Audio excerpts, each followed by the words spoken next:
dubartoonni gisee tokko abbaa manaallee warri hin jibbine jedhanii jiru. Jechuun yaa'anii akkuma isiniin jedhe uumamni namaa adda addadha. Kanaafiyyuu namni dubartiin abbaa manaa koo jibbe jetti, foolii abbaa manaa kee jibbe jetti, foolii shittoolee jibbe jetti.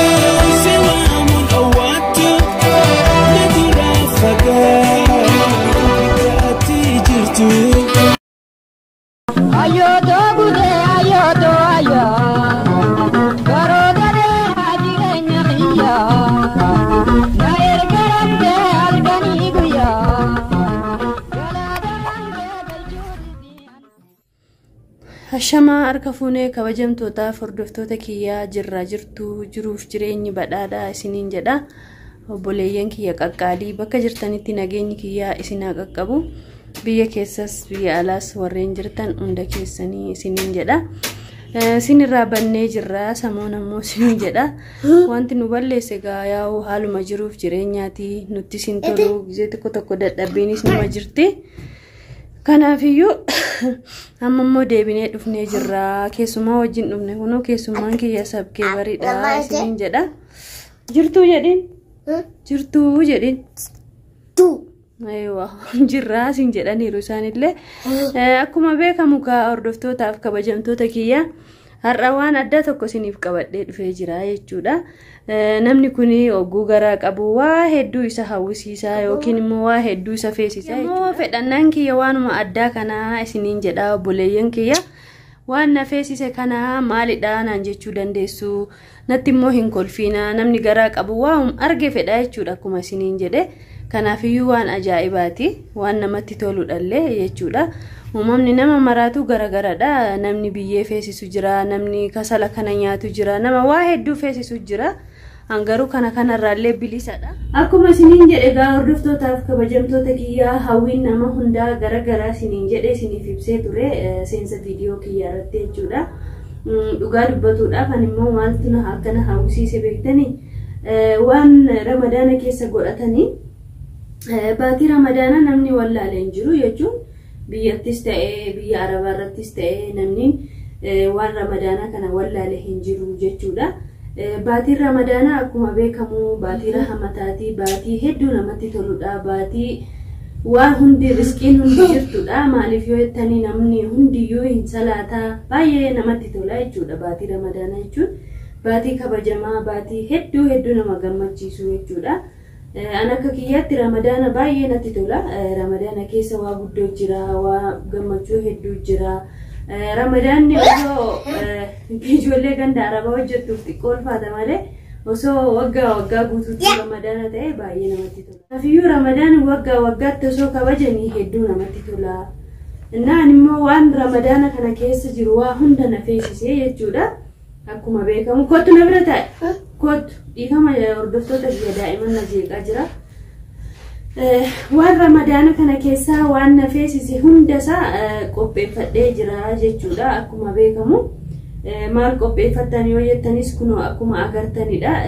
Saambusaan illee qophaa'ee jira, salaaxaan illee qophaa'eera, shafoon illee qophaa'ee jira. Waan hundi wanti hanqinni takka hin jiru jechuudha. Yaa'u ani ofii kiyyaa fedhe garuu namallee hin yaamne. Kuuma kiyya jira garuu warra ollaa kiyyaa waamee isaan wajjin nyaadha baay'ee namatti tola. Akkuma isiniin jedhe baatiin ramadaana baatiitti namni sadaqaa godhatudha, baatiitti namni wal gaafatudha, baatiitti namni wal jajjabeessudha jechuudha. Ani immoo namaafis waaf godhuu waadhu ollaa kiyya faana nyaadha, ollaa kiyya faana dhugaa jedhee jira jechuudha. Innaan akkuma beekamu hordoftoota kiyyaa nama faana yoo nyaatan namatti tola, nama faana yoo dhugan namatti tola. Ani garuu nama hin waamne yeroodhaaf jechuudha. Amma afanumaa fi daa'ima kiyya jira.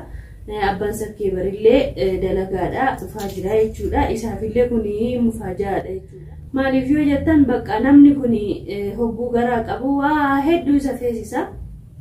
Hangaruu agas marallee miti waa hedduu nam feesisu dhugaa dubbatuudhaaf galanni rabbitti haa ta'u.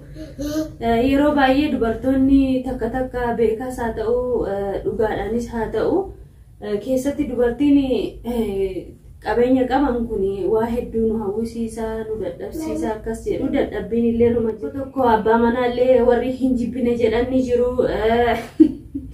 jechuun yaa'anii akkuma isiniin jedhe uumamni namaa adda addadha. Kanaafiyyuu namni dubartiin abbaa manaa koo jibbe jetti, foolii abbaa manaa kee jibbe jetti, foolii shittoolee jibbe jetti. Yaa'anii waa hedduudha. Garuu gaa warri biyyaa kun akkasiin jedhanii yeroo baay'ee warri biyyaa agas mara yaa'anii dhofkata. Yaa'anii uummanni keenya, maatiin keenya, haadholiin keenya dhukkuba isaaniis dadhabbii isaaniis keessumatti qabatu. Namni amma ammoo sin jedhi muca. Namni ammaa kun immoo xiqqoo ishii of lallaafifnaa yaa'anii yeroo faana deemuuf sin fedha. Egaa dhugaan illee namni dhukkubsatu numa jira. Yaa'anii garaatti qabachuu jechuun waa guddaadha dhugaadha. Akkuma isiniin jedhe uumamni nama hundaatu adda addaa waan ta'eefiyyuu namni osoo waan takka hin dhukkubsatiin aga dhumaatti numa jira xiqqoo yoo hoqii qabaate malee namni immoo aga gaafa dhaluu sanatti immoo dhukkubsatullee ni jira. Ani fakkeenyaaf gaafa daa'ima kiyya kana garaa qabu waa takkanatti dhagahamu ture dhugaa rabbii dubbatuudhaaf waa takkasna lukkubu ture dhugaa hedduu tokko gammachuudhaan ture. Amma garuu xiqqoo na dhukkubaa yaa namni amma aga umuriin isaa deemu dalagaan mana abbaa kunis waan nama miituufu xiqqoo namatti jijjiiramuu ni mala. Kanaafiyyuu ammallee alhamdulillah hin kufne yaa'anii of qabee of jajjabeesseetuma dalagataallee jira. Akka rabbiin jabeenya naa kennu akka rabbiin gargaaru immoo isin obboleeyyan kiyyaa du'aayiidhaan na biraa na fiinaa du'aayii keessaniin na bira dhaabbadhaa isiniin jedha. Kanaafiyyuu dhugaa isiniin jedhanii ulfa kiyya keessatti hamtuutu akkana agarree kootu taa'ee sadaqte waa balleessiifi.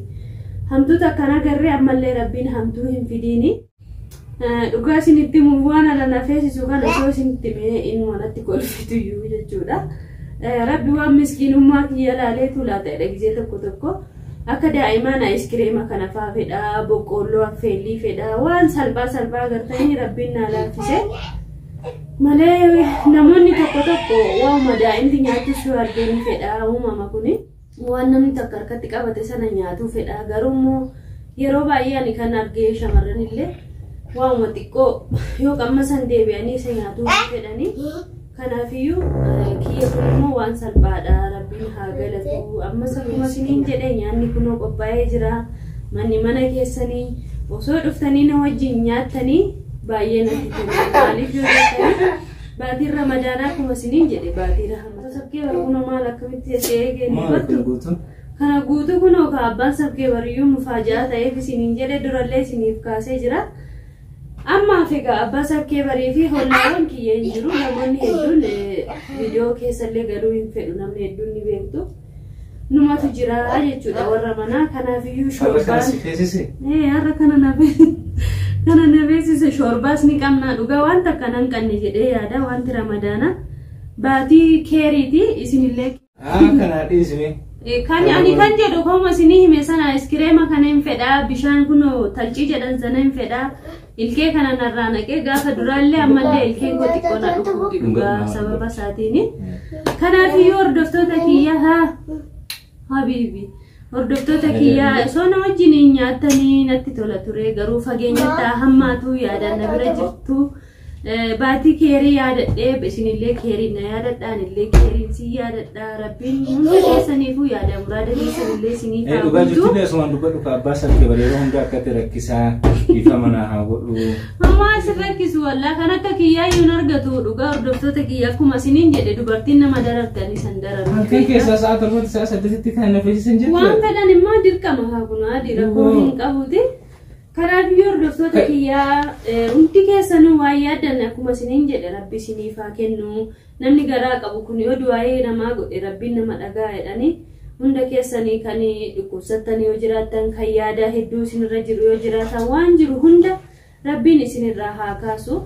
Rabbiin immoo nagaa isiniif haa kennu. Akka jiraattan nama akka rakkisne harka namaa akka laalle rabbi isinaa godhu buleeyyan kiyya. Asumaanis immoo Oromoo kana rabbiin tokko nu haa godhu jaalala nuuf haa kennu. ijoollee afaan darbitee wal arreebsitee ijoollee miidiyaa irratti wal qeeqxu kanas rabbiin qalbii haa kennuu fi tokkummaa nuuf haa kennu. YouTube irratti maraatu kanallee rabbiin kunoo safuu warra cabsuu Oromoon safuu qabdii gaa warra safuu kana cabsee tiiktookii kanaan wal arrabsee haadha walii abbaa walii arrabsu hundaafuu rabbiin karaa qajeelaarra haa deemsisu jedhee du'aa